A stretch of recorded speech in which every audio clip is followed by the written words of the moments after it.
آواز دی وائس میں آپ کا خیر مقدم ہے۔ میں ہوں عبدالحی خان۔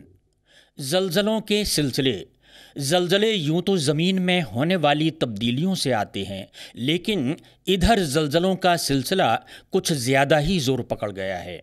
اس کا اصل سبب قدرتی یعنی نیچرل نظام میں انسان کے ہاتھوں ہونے والی تبدیلیاں بھی ہیں۔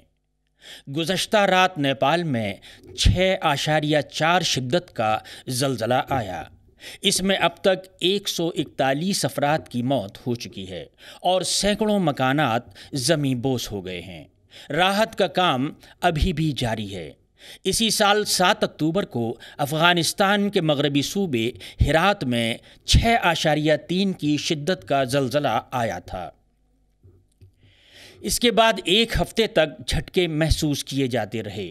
گاؤں کے گاؤں تباہ ہو گئے اور 16 لاکھ لوگ بے گھر ہو گئے تھے۔ نیپال افغانستان کے بعد ترکی زلزلوں کا زون ہے۔ اسی سال 7 فروری کو شام کی سرحد کے قریب ترکی کے جنوب مشرقی علاقے میں شدید زلزلے کے نتیجے میں 3000 سے زیادہ افراد ہلاک اور سینکڑوں زخمی ہوئے تھے۔